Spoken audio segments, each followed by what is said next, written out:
Hello, everyone. My name is Danny, and this review is for the movie called Where is Kyra?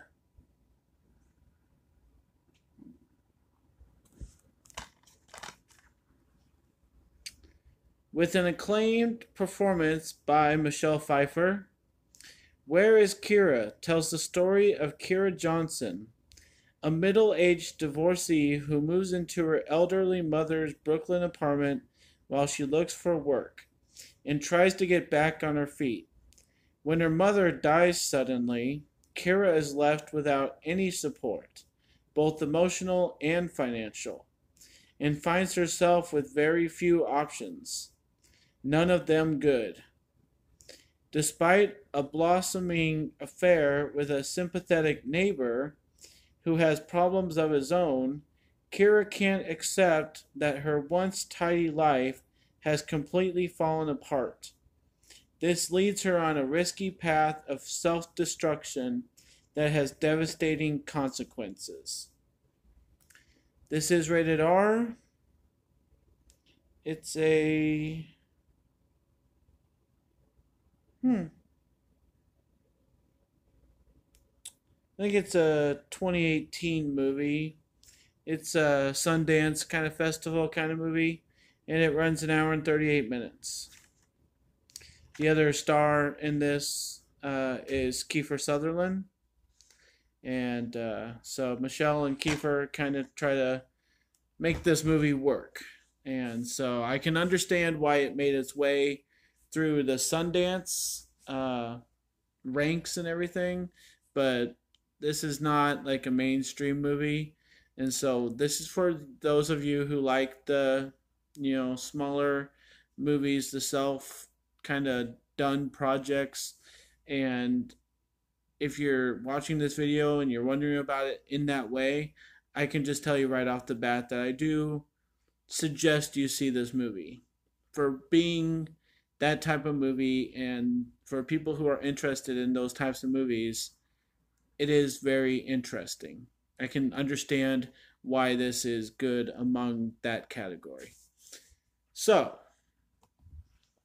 this starts with some really quiet scenes and some really not talking, just kind of doing things, and Michelle Pfeiffer just kind of walking around and kind of it's very uneventful, and I just wondered if the whole movie is going to kind of be like that.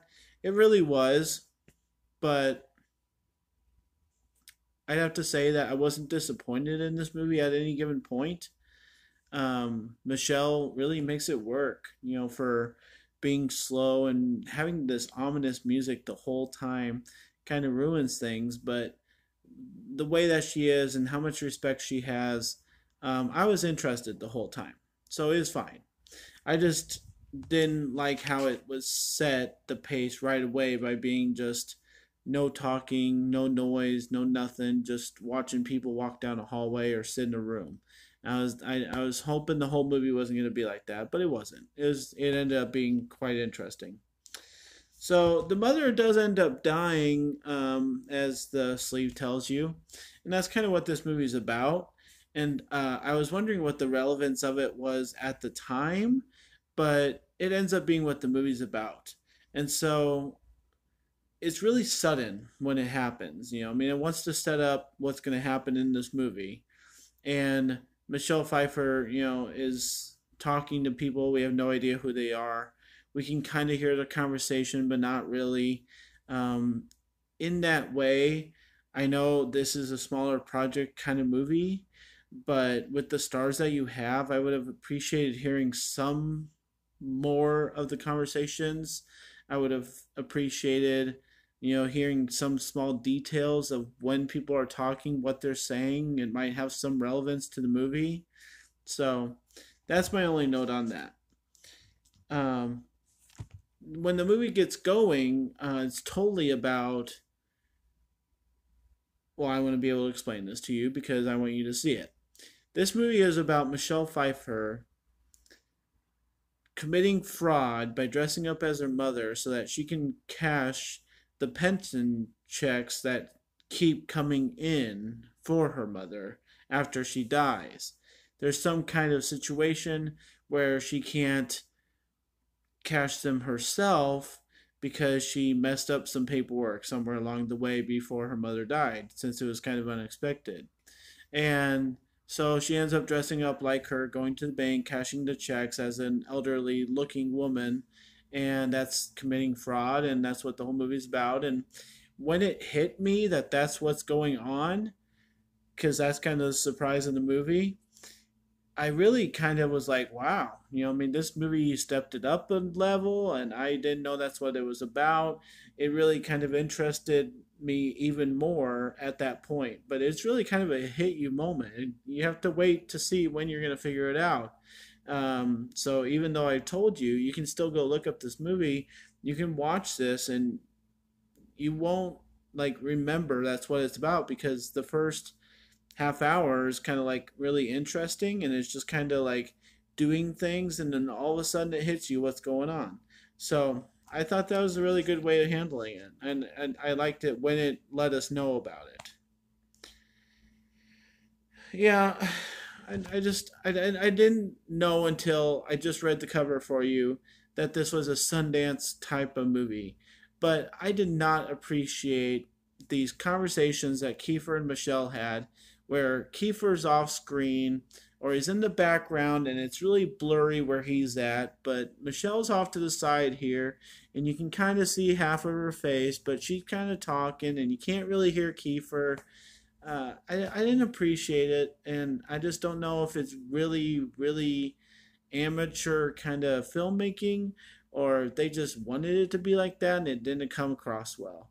But it's one of those, and I just didn't think it was that good. I thought it could have been a lot better and easier if you just panned out, put a couple more microphones so we could hear every detail of what's going on in the conversation, so we're not completely lost and we start not caring.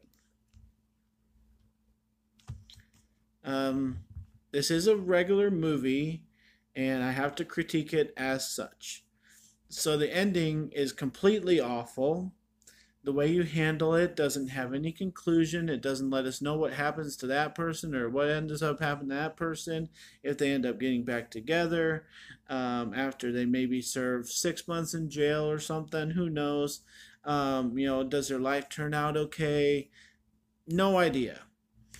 Does anybody in the apartment complex, really like follow up with them because they were friends with them? And all these people that were at the mom's funeral, do they end up reconnecting? And Michelle Pfeiffer ends up asking her ex-husband for help at one point.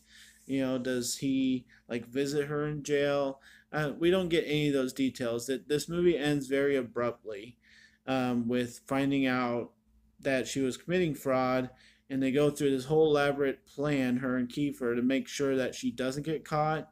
And the cop knew going into this situation, that they were BSing the whole time.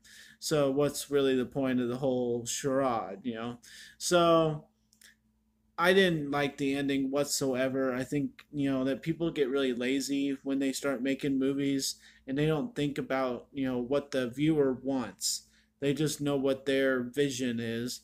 And I can see this ending being very artistic because it settles the storyline, it kills the surprise, and it shows them going to jail. And that's fine. But it's very lazy for the viewer trying to get some conclusion out of this and trying to wonder what might have been. And now we just have to go away from your movie wondering, oh, really? That's all that? That's all. Okay. Well, so anybody who has actually heard of this movie, it's called Where is Kyra? And if it's in stores, I don't know. If anybody's heard of it, I don't think it hit theaters except maybe some of the smaller ones. I don't know. But being a Sundance film, I would suggest looking it up. I would suggest watching it. I'm going to give Where is Kyra a C. I'll just leave it at a C. I think it was okay. I was really interested the whole time. It's one of those movies you want to know what ends up happening at the end. And anytime you have that element in your movie where you're bringing the audience along and you're, keeping them intrigued for what happens at the end, even if you're a one trick pony and it's just one thing. Up here somewhere, I got The Girl on the Train, and that's a very one trick pony movie, but it ends up being really twistful at the end, unlike this. But it has that mood to it. So I suggest watching movies like this. It's good for the people to get their movies out there. Obviously, they work hard. A movie like this has really big stars in it. So it has that suspense. It has the great acting. Kiefer and Michelle, I didn't even mention them really. Their acting jobs are tremendous. They really make this movie something. It's not a piece of crap whatsoever. I give it a C because of the just the amateur style of the movie and the simplistic ending. That's about it. That's all that's really wrong with this movie. So I suggest giving it a watch if you can find it or if you look it up. But don't go buy it at the store or anything like that. But I found this at the library. You can go to your public library. You can probably Netflix it or something. Try watching Michelle Pfeiffer's movies. I mean, Kiefer Sutherland's still a big star. So give it a watch. I give it a C. Thanks a lot, guys. My name's Danny. If you like this or any of my other videos, try and give some of them a watch. Like and subscribe to my channel if you would. And enjoy your movies, guys. Thanks.